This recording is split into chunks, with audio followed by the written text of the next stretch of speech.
Mis expertos, bienvenidos a un nuevo video. Hoy les vamos a estar hablando de 3 errores muy comunes que se cometen a la hora de desarrollar proyectos de gallinas ponedoras y lo ideal es evitarlo o reducirlos.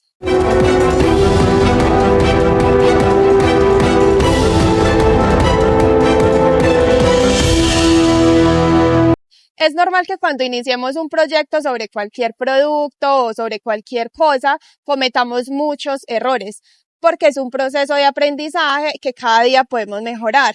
Pero es muy bueno si tenemos herramientas en las que nos podamos apoyar y reducir esos errores. En este video, Agroexpertos Latam te va a mostrar cómo podemos mejorar esos procesos y evitar esos sobrecostos o esas pérdidas. Mis expertos, recuerden suscribirse y compartir este video porque así como te puede servir esta información, hay muchas personas que están iniciando sus proyectos o que ya los tienen y esta información puede ser muy valiosa para ellos. El primer factor que vamos a mencionar en este video es acerca de la distribución de los equipos, es decir, comederos y bebederos.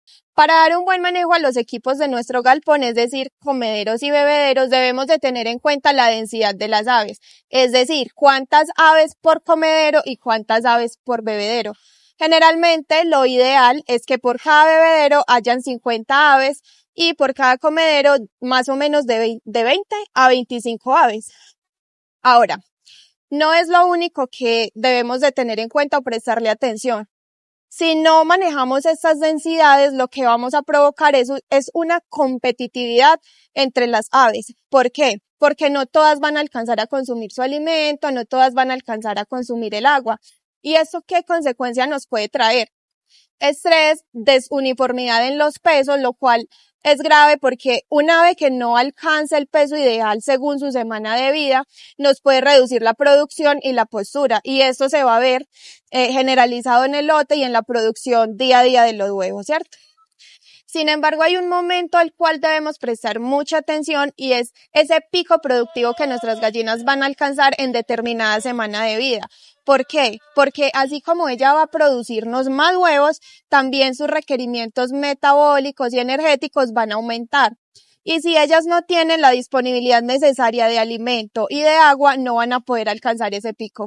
Otro factor que debemos tener en cuenta con el manejo de nuestros equipos es el aseo. ¿Por qué?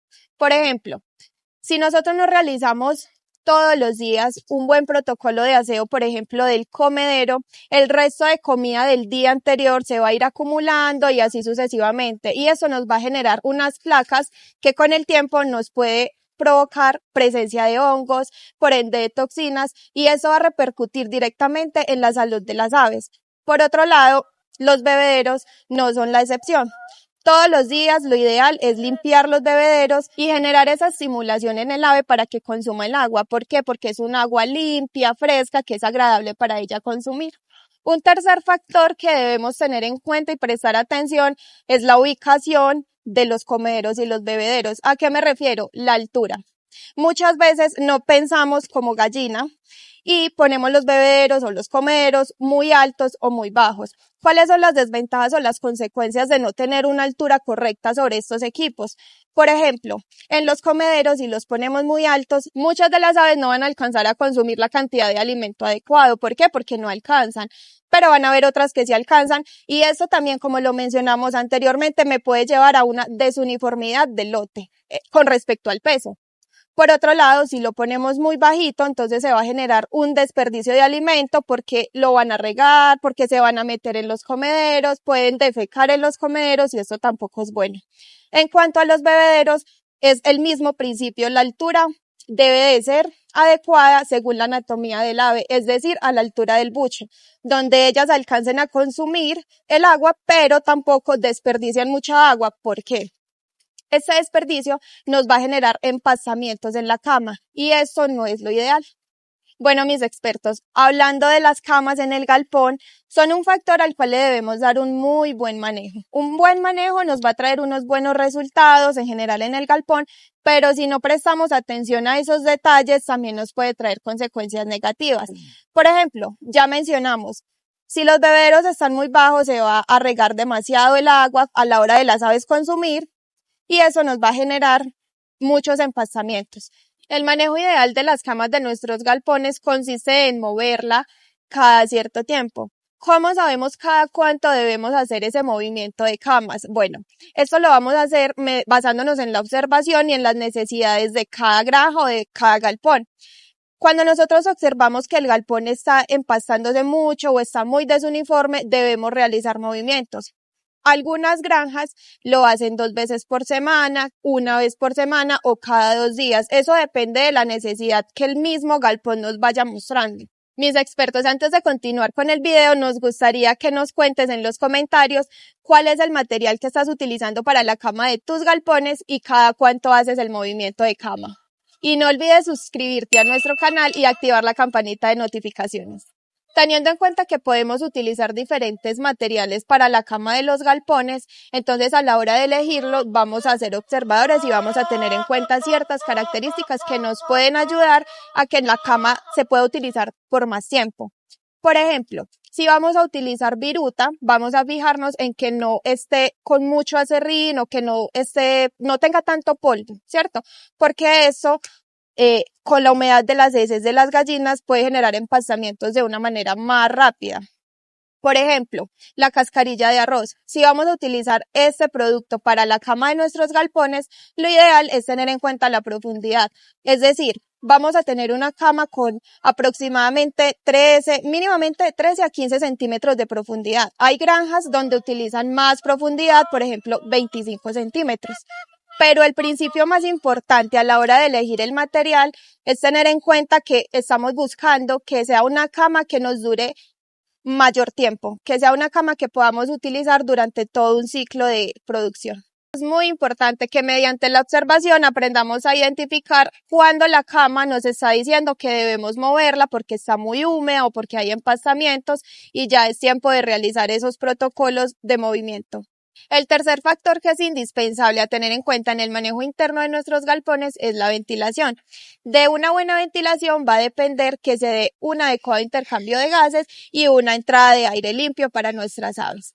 Vamos a darnos cuenta que este manejo puede tener un impacto positivo o negativo en la salud de nuestras aves y cómo podemos apoyarnos o cómo podemos manejar este aspecto en el galpón. Por ejemplo, un buen manejo de las cortinas nos va a ayudar a generar esa salida de gases y que ingrese aire limpio. Otra característica que vamos a tener en cuenta en el manejo de la ventilación es la distribución o estructura del galpón, es decir, lo ideal son galpones rectangulares donde la salida de los gases sea más fácil, pero dado el caso de que sea un galpón con una estructura más cuadrada, lo recomendado es que el techo tenga caballetes para que esa salida se facilite.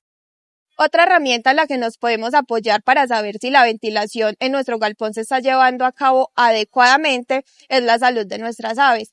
¿Por qué? Yo les mencioné anteriormente que una buena ventilación podía repercutir positiva o negativamente en la salud de ellas. Generalmente, cuando se produce mucha concentración de gases dentro del galpón, ellas pueden empezar a mostrarnos signos respiratorios. Entonces podemos escuchar un estornudo, una tos, más de lo normal. Tenemos que ser observadores y empezar a identificar cuando ellas están empezando a mostrar esos signos más allá de lo normal, más allá de su comportamiento normal, y eso nos puede estar indicando altas concentraciones de amoníaco dentro del galpón, así que hay que prestarle mucha atención a qué manejo le estamos dando a la ventilación. Con respecto a la ventilación, está muy asociado la ubicación de nuestra granja, es decir, generalmente granjas que están ubicadas en climas más fríos, donde hay más viento, los gases van a hacer un intercambio o una salida del galpón con más facilidad de una forma natural, ¿cierto? Y asimismo va a ingresar aire puro para nuestras gallinas. Pero granjas que estén ubicadas en climas más cálidos, que tienden a ser más calientes, donde el aire no corre tanto, donde no hay tanto viento, eso sí me puede generar más concentración de gases dentro del galpón. Por ende, en estos casos podemos optar por utilizar o ayudarnos con el manejo de la ventilación con ventiladores, es decir, vamos a utilizar una ventilación mecánica. Por eso siempre va a ser indispensable que analicemos dónde está ubicada nuestra granja, qué clima es el que se presenta generalmente y si es necesario adelantarnos a la necesidad y saber que si estamos en un lugar muy caliente donde casi no hay corrientes de viento, debo de instalar ventilación mecánica. Expertos, sabemos que este video fue muy productivo y está lleno de aprendizaje. Toda la información que te dimos el día de hoy te va a servir para mejorar tu proyecto de gallinas ponedoras o simplemente para quienes lo quieran iniciar, tengan en cuenta estos 3 factores indispensables en el manejo interno de los galpones.